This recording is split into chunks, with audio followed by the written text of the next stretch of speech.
I've protected high-profile, high-risk people for years. I've trained bodyguards. I've looked after billionaires. People like Trump, what failed with his security at the White House Correspondents' Dinner was a failure at multiple levels. Many people saw the shooting, but they're not aware of what exactly was missed. I just did this radio interview where I came in hot, talking with Mark Patrone about many of the mistakes that I saw and the major corrections that need to be made for Trump's security. Watch it, follow through to the end, and you'll check out a few things that I think very much need to change for President Trump. Our good friend Ross McLean is joining us from the GTA, and Ross has been keeping, he's an expert in security, of course, as I mentioned, and he's also bodyguard to the billionaire and former law enforcement. Welcome to the show, Ross. Hey, Mark, it's good to be here. Good to be with you. As I said, I'm out there warming up in the bullpen. I was spitting nails when you were talking about the Carney story and everybody else. But, you know, I'll tell you this. I will say this. It bridges into what we're going to talk about with the assassination attempt on Trump. Well, listen, if you want to take I'm a sovereign wealth fund, you're more than welcome to take a shot at that wealth fund. You don't, you're not overly confident. Yeah. No, I'll keep it more narrow than that for the moment. I do want to give the information about this assassination attempt. But, you know, there are crazy people out there, as you said, that are in the tribe that do want to see death to their opponents and their political opponents. They'll cheer about it. They'll wear shirts about it. They'll make memes about it. Now, when I was in law enforcement, I wanted to get the bad guys. I always wanted to get them cleanly, though. And a guy like Mark Carney, I'd love to see Mark Carney gone.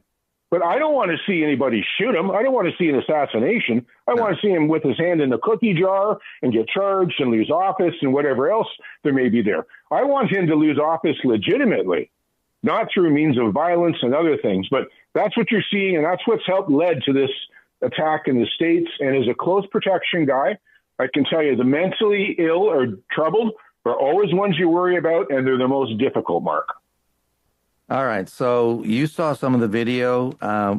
What conclusions were you able to draw about the conduct? Because Melania has come out and said she's not overly impressed with the way that the security handled that case. In fact, they seemed a lot more interested in helping J.D. Vance than they were in Trump, who's 79 years old. And, he was not in great shape. He doesn't move as well as he used to, and she's troubled by that. What do you make of it? Well, I'm going to agree with her. You know, I did I have a couple of videos up on my channel, and on my X, I've got a slow motion video of the friendly fire that took place at the Crossfire. But I'm going to agree with Melania Trump, but I am going to give some context to what she's saying here. Like, number one, I think that the Secret Service, if I had to grade them on that, I would give them a D. It would only be an F if somebody lost their life. I don't like saying that because I do love the Secret Service. I do love the Blue. I do love law enforcement. I work with all kinds of different groups in the past. I've done that. But let's talk about getting Vance off first before Trump. So one of the things you do in close protection is if you're good, you mold your protection to your client, right? Trump is a guy who does not want to leave right away. He wants to look. He's in control. He even said that. I gave him a bit of a hard time. I wanted to watch and see what's going on. So you have to manage that client a little bit differently than you do someone like J.D. Vance, who is there on his own without his wife, who isn't older. You grab him up and you give him the bum's rush off the stage, right? That's a little bit different. But the president, you got to be careful with how you do that based on where the danger level was. Now, I counted off when I watched it, from the time the shots rang out, it was 7 seconds until somebody got on top of President Trump and near him, which is a lifetime in close protection. I give them, I don't understand how the Secret Service could have let that happen. And I've studied the Secret Service. I've studied all the great protection people around the world. I've made a study of them.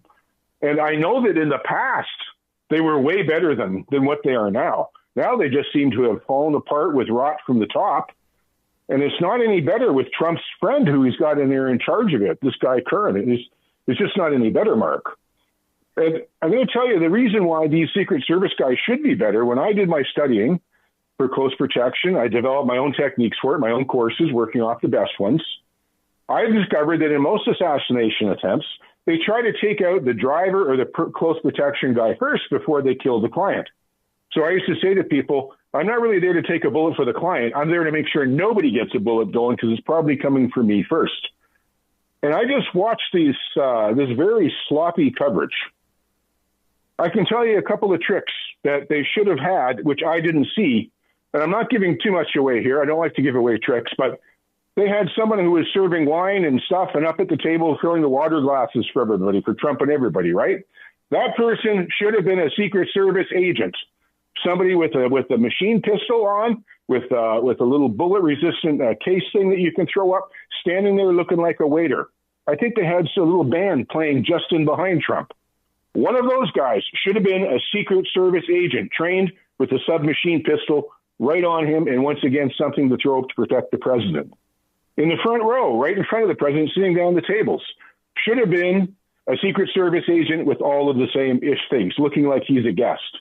And they would have been on top of him inside of 2 seconds from when the shooting started. But I didn't see that. And that's where I see a real failure, just to start with the failures that I saw in here, Mark. Yeah, I mean, it's hard to know.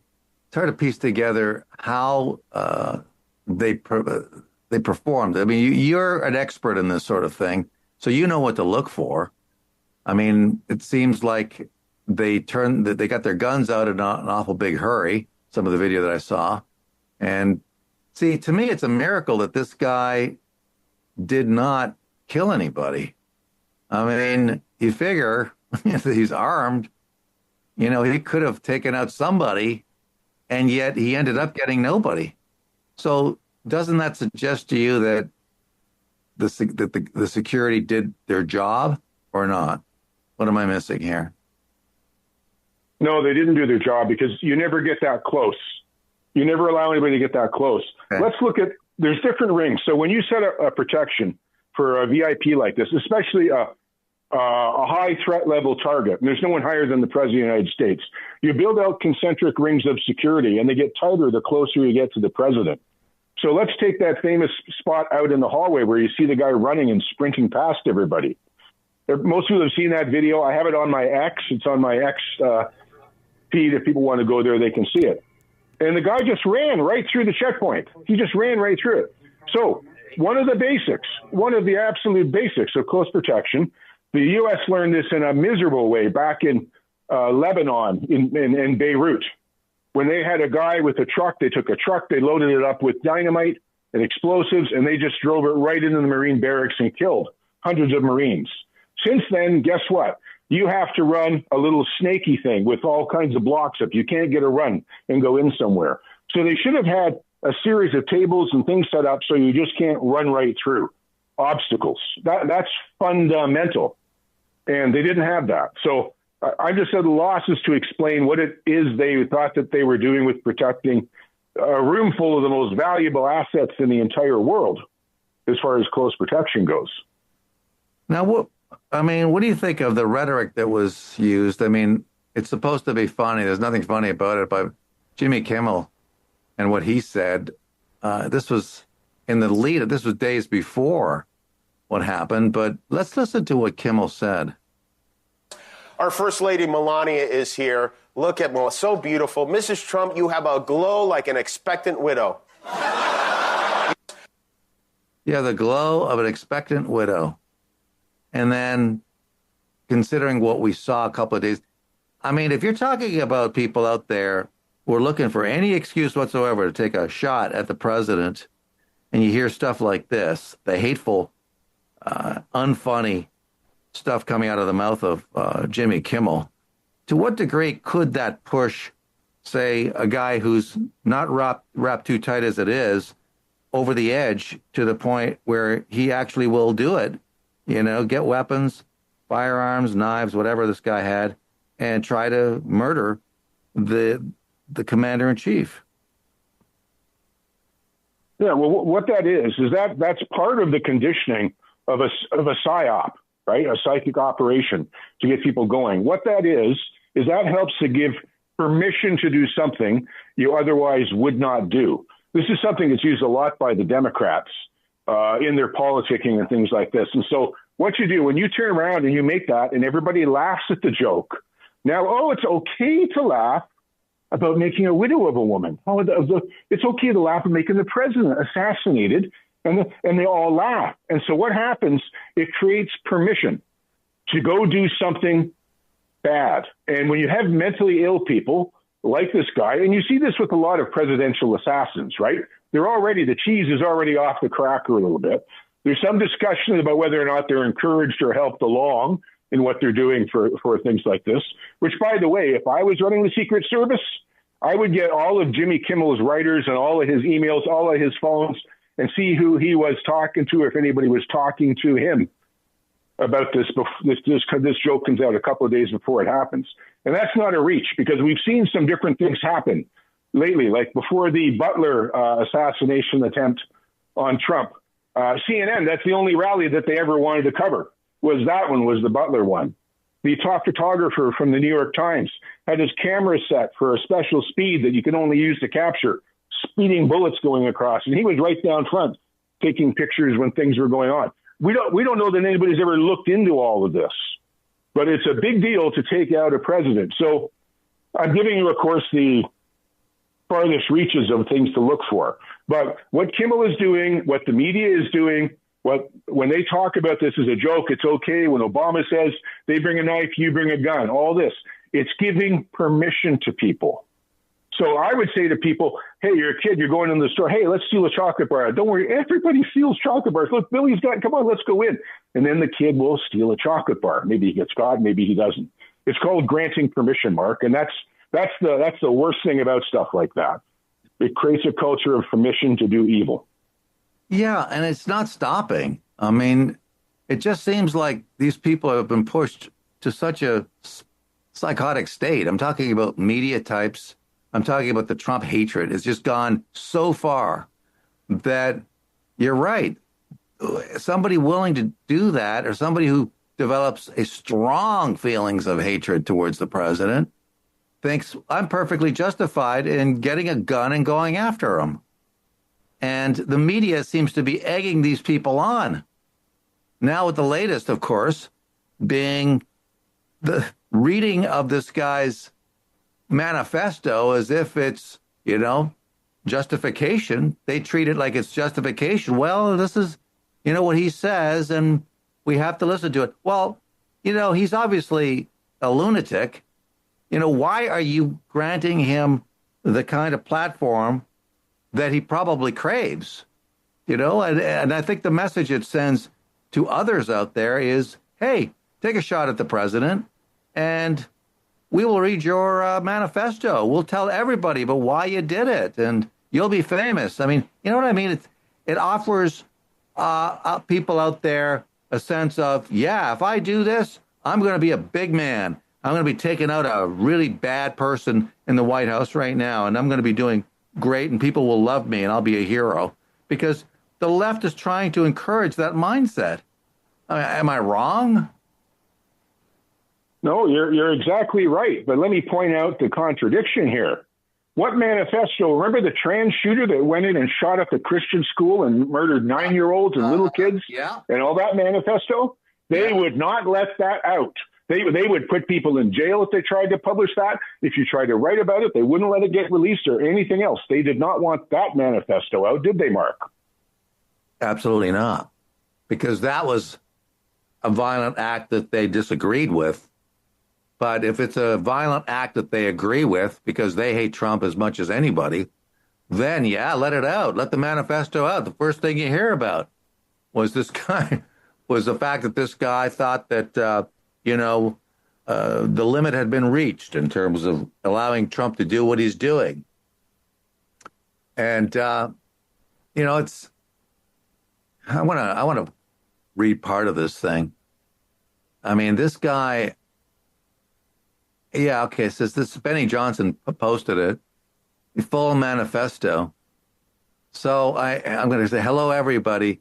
So I may have given a lot of people surprise today. Let me start off by apologizing to everyone whose trust I abused. I apologize to my parents for saying I had an interview without specifying it was for most wanted. I apologize. So he starts off apologizing and says, on to why I did any of this. I am a citizen of the United States of America. Yeah, there's over 300 million others. What my representatives do reflects on me, and I am no longer willing to permit a pedophile, rapist, and traitor to coat my hands with his crimes. Then get the hell out of the country. Do what some of your Hollywood friends are doing. These radical, go live somewhere else. Trump was elected 3 times, not 2, 3 times to represent this, including 2020. He says, well, to be completely honest, I was no longer willing a long time ago, but this was the first real opportunity I've had to do something about it. While I'm discussing this, I'll also go over my expected rules. Okay, so anyway, so they go on. This guy goes on and on and on. My point is, why give this guy this much attention as if somehow there is justification for doing what he did? I mean, I don't know. I mean, I know that they did it with the Unabomber. He had written about it years earlier and then went on to do what he did. But to me, this only encourages more of the same. What say you? Of course, yeah, of course it does. That's exactly what it does. It encourages more of the same. And the way it's read it's almost like he expects Jimmy Kimmel to be reading it on air, is the way he wrote it. He didn't wrote it as a quiet personal thing. My parents, I'm sorry what I did. I did this. I know it's terrible. No, he wrote it saying he's doing this, and here's how I'm trying to do it, and trying to explain what a justified guy he is. I don't want to kill these people, but I want to kill these people, and the whole ball of wax. So it is very twisted. It is permission marketing. And, if you look at a football game or something like that these days, or a baseball game, someone runs across the field to go do something. What do now? They don't show them. Why? Because they don't want to encourage other people to go and do that as well and do such horrendous things. So it's a real piece of cultural degradation. And I would ask everybody just to pay attention whenever you start to see, like I said, this is a big thing, the whole permission marketing. It's called permission marketing. It's what Obama's David Axelrod used to get him not arrested. Maybe the wrong word there. I spoke out too funny. To get him elected when he ran for president. It's okay to vote for this guy with the funny name. It's okay. Come here. The other people are coming. It's all right. You won't mind. Hey, you can leave if you don't like it. And they use the whole thing to talk about how to get people comfortable with doing something they wouldn't normally do. It's a psychological manipulation, plain and simple, Mark. How do people find out more about the great stuff you do online, so interviews and other posts? Yeah, they can catch me over on my YouTube at McLean Chronicles on YouTube. I have a couple of videos up. I did one breakdown on the Trump shooting, maybe just within a half hour of when it happened, to give my approach. I did another slowdown one where you can actually see the crossfire that took out that one guard. I was the first one to find that, isolate that, and put that up online, and on my X as well, over at McLean Chronicles on X. Thank you so much for coming on the show. Great chatting with you once again, Ross.